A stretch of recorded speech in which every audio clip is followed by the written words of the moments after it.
Cześć kochani, przyszedł czas na mój coming out. Opowiem wam dzisiaj o tym, jak rzuciłem najlepszą pracę na świecie i przeprowadziłem się na Bali.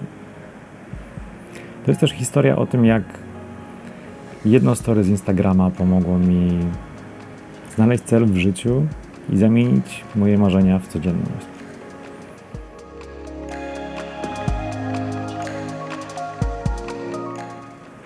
Wyobraźcie sobie, że jeszcze parę miesięcy temu miałem pracę marzeń.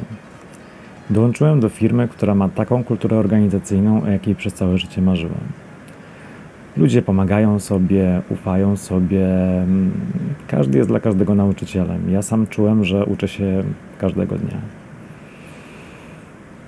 To była taka kultura organizacyjna, że nie było dla nas rzeczy niemożliwych. Wszyscy mieli takie nastawienie do pracy, jakim można było tylko pomarzyć.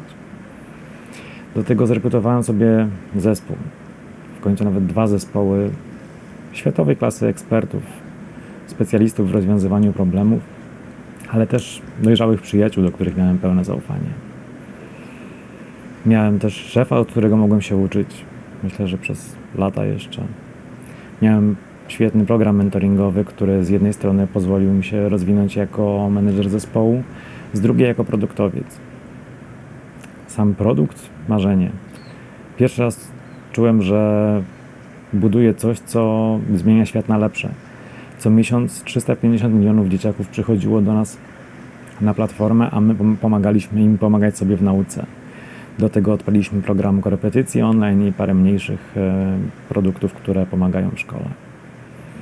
Dołóżcie do tego wynagrodzenie na poziomie dobrze opłacanego programisty, mieszkanie na krakowskim Kazimierzu, w którym urządziłem sobie idealne home office, prawdziwe centrum zarządzania światem skrzyżowane z palmiarnią. Wyniki przebijały sufit co miesiąc, także strumień pieniędzy od inwestorów płynął, mogliśmy inwestować w infrastrukturę, ludzi, sprzęt, wszystko co było nam potrzebne, żeby realizować potencjał rynkowy.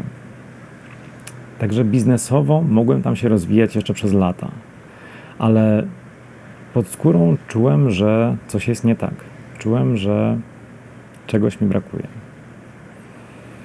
Miałem poczucie, że brakuje mi sensu, brakuje mi celu, że nie mogę się rozwijać duchowo, emocjonalnie, jakkolwiek możecie nazwać coś więcej niż kolejne szkolenie z komunikacji albo ze Scruma. Czułem się uwięziony. Gdzieś w pętli pomiędzy pracą, Netflixem, spaniem, czasem po drodze trening, a jeszcze niedawno bardziej alkohol. Przez to wszystko wpadłem w potworną bezsenność. Miałem taki czas w zeszłym roku, że prawie w ogóle nie spałem i pomogły mi dopiero antydepresanty. Znalazłem też wsparcie w psychoterapii, która swoją drogą okazała się chyba najlepszą inwestycją, jaką zrobiłem w zeszłym roku. Sama w sobie może nie rozwiązała problemów, ale pomogła mi zrobić pierwszy krok. Także czekałem, chyba miałem czarny pas w czekaniu. Czekałem na urlop na przykład. Czekałem na te 2-3 tygodnie wolności w roku, kiedy mogę powiedzieć, że tak, jestem panem swojego czasu, jestem panem swojego losu.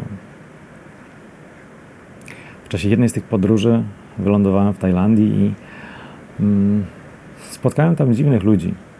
Mieszkają sobie na wyspie, żyją zdrowo, jedzą zdrowo, medytują, robią jogę. Czasem pracują na swoich warunkach, żeby starczyło im na jedzenie w lokalnej restauracji albo domek przy plaży. Ale nie dzielą czasu na pracę i na życie. Z tą wizją, że można żyć przez 7 dni w tygodniu. Nie czekać na weekend, urlop, emeryturę. Ja jeszcze bardziej boleśnie czułem, że mój czas głównie składa się z pracy, z pracy, którą kocham, ale z pracy z krótkimi przerwami na życie. A marzyło mi się to, żeby żyć. Z przerwami na pracę, ale żeby żyć. I ja wiem, że social media to zło. Ale nic nie poradzę na to, że jeden z największych przełomów w moim życiu ma swoje źródło na Instagramie. 28 grudnia siedziałem sobie w pokoju, przeglądałem Instagrama i trafiłem na story Moniki Mikowskiej, która właśnie wylądowała z rodziną w Dżakarcie i z przygodami kierowała się na Bali. To był taki pierwszy moment, można się dostać na Bali. To znaczy, inni mogą, no bo przecież nie ja. Przecież ja pracuję na etacie i nikt mnie nie puści. Przecież ja mam prywatne zobowiązania w Polsce. Ja nie mam kasy na taki wyjazd, on na pewno jest strasznie drogi. A w ogóle ja nigdy nie podróżowałem solo, a co dopiero przenieść się na drugą półkulę. Szczęśliwie jakiś czas wcześniej zacząłem regularnie medytować i w czasie jednej z tych medytacji przyszedł mi do głowy zwariowany na tamten czas pomysł, że jestem w stanie wyprojektować swoją rzeczywistość. Przez te rozmowy, przez to, że zacząłem uczyć się indonezyjskiego jeszcze w Polsce, że zafollowowałem połowę ekspatów tutaj na Instagramie, żeby całym Instagramem, całym sobą poczuć, że jadę na to Bali.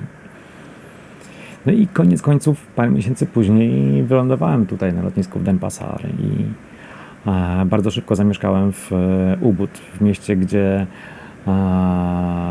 mieszkają głównie nauczyciele jogi, medytacji, świadomego oddechu i dziesiątek innych specjalności, które pomagają ludziom w rozwoju, czy to fizycznym, czy emocjonalnym, czy duchowym. I tak jak Towarzystwu Zbrojeni zawdzięczam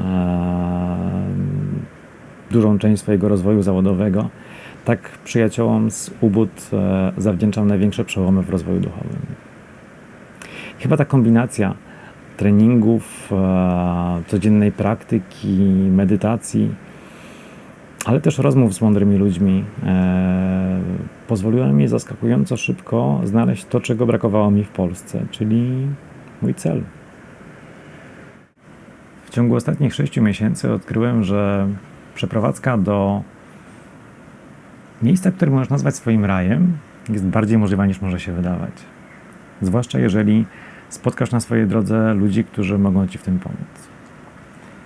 Odkryłem też, że jakimś cudem nie jestem stworzony do tego, żeby siedzieć w biurze po 8 godzin, a tylko 3 z 52 tygodni w roku spędzać jako wolny człowiek. Odkryłem przy okazji, że mieszkanie na Bali może kosztować mniej niż życie w Polsce przy niebywale wyższym komforcie życia, ale chyba przede wszystkim odkryłem, że mieszkanie w społeczności świadomych, dbających o zdrowie ekspatów daje bardzo dużo możliwości. Mi prywatnie przyniosło dużo spełnienia i radości. Jeżeli Ty też czujesz się uwięziony w pętli pracy od 9 do 5, nie widzisz celu w życiu, jeżeli szukasz przestrzeni do rozwoju, szukasz dostępu do praktyk, nauk, mądrych ludzi, jeżeli masz wątpliwości, czy dasz radę, to ja jestem żywym dowodem na to, że można zmienić swoje życie, że można odzyskać wolność i można znaleźć swój cel. Rok temu byłem tam, gdzie Ty teraz. Teraz moim celem jest pomóc innym spełniać ich marzenia.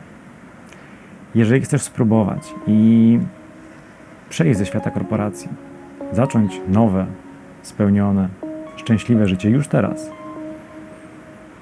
być może będę mógł Ci w tym pomóc.